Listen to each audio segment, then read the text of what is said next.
Hello and welcome to a brand new episode of Mind Over Money, a show where we talk about ways and how meditation, yoga, and behavioral science can help you become a better and efficient trader, investor, as well as a better human being. Well, my name is Anand, and today we have with us a very special guest, Supriya Rathi, who was a full-time director at Anand Rathi Insurance Brokers Private Limited.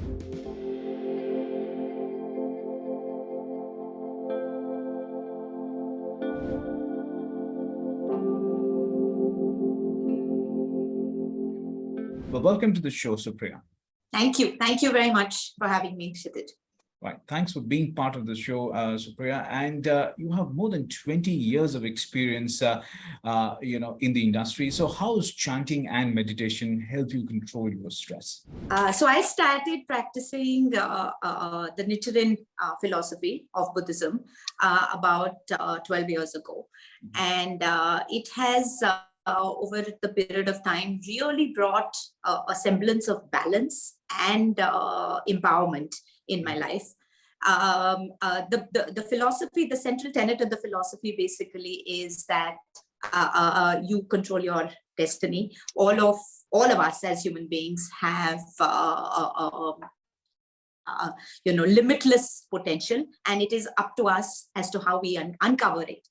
And in terms of the building blocks, there is study of the central tenets of the philosophy, and there is chanting of a certain phrase called Nam Myoho Renge Kyo. Yes. I chant about an hour every day, and that kind of really kickstarts my entire day because it gives me empowerment.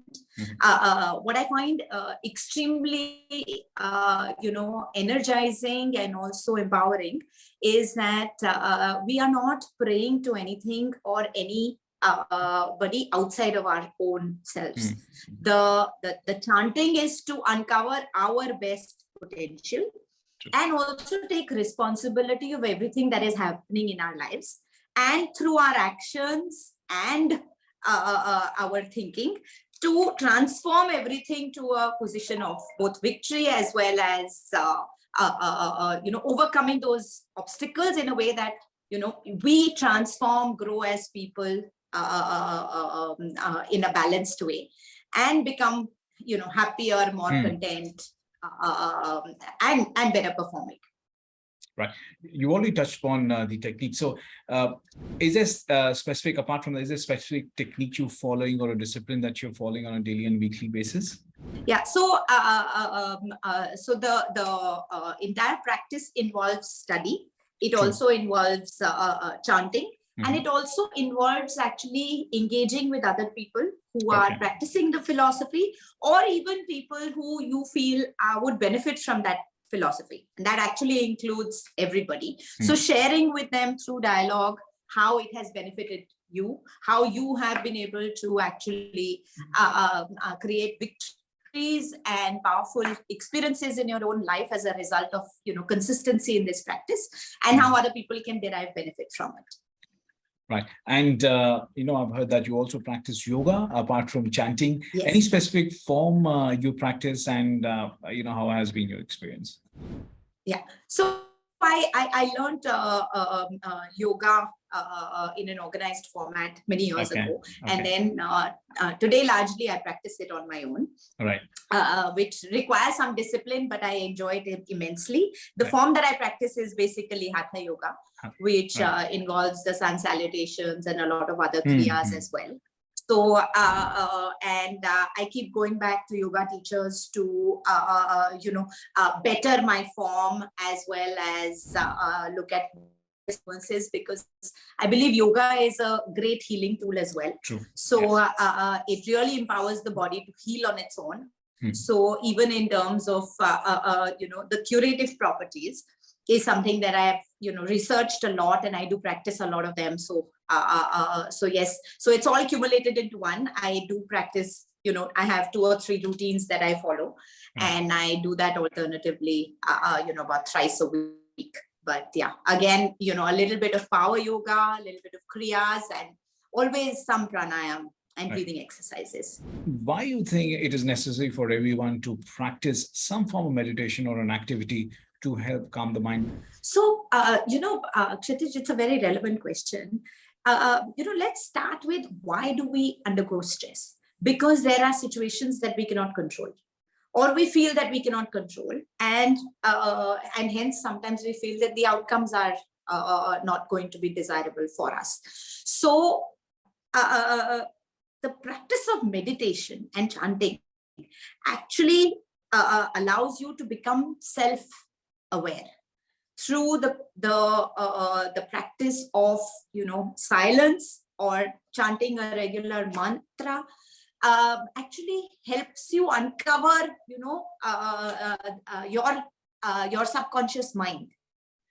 And there, when you're studying, and when you're and you must follow it up with action as well. Yes. So but that entire practice kind of calms you down, helps you assess those situations, create mental maps that actually make it a little more logical rather than emotional. So you are able to create that, it becomes a very strong anchor in your life, that you are able to see the situation for what it is, to not to respond in a slightly more wise and well thought out manner, rather than just reacting to those situations. And in our practical lives, there are many situations which actually don't need any response or even a reaction. They just pass by, and when you handle it with from a platform of slightly more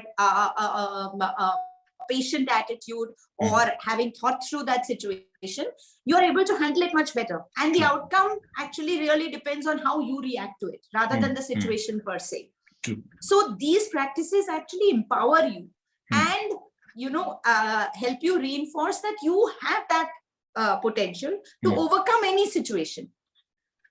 So it strengthens your mind to be able to actually control those situations. So the minute you are able to control that. And another thing, a lot of times we have stress because we are into the blame game, saying that this has happened because something happened outside of our environment, or somebody did this to me. But the minute you say that, in philosophies like this, a central principle is that you need to take responsibility for everything that you are going through.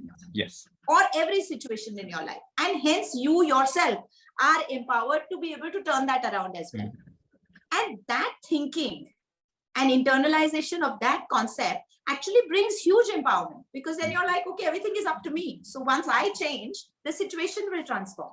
I will be able to grow, and I'll be able to be happy, more content, and definitely much more committed and better able to perform. No, absolutely golden words from there, Supriya. And finally, any key learnings on how you apply those principles of meditation, yoga to help you in your leadership style? So I think, for all of us, especially in the corporate world, educated, we are all exposed to so much of learning and knowledge. So it has to make practical sense, right? We have to derive value from everything that we do. So I just request that readers should, at least expose themselves to various things which are out there, and really, study enough to actually believe the concept. Because unless and until you do, and you actually internalize and believe in something, you're not going to derive value from it. You might do it in a spurt, but the idea is that consistency is very important. You need this supercharge in your life on a daily basis. It's not something that you do once in a while and, you derive that benefit. So consistency is important to understand why you're doing what you're doing. And then start with something. Start with 5 or 10 or 15 minutes and try and recollect how well you felt when you actually practiced.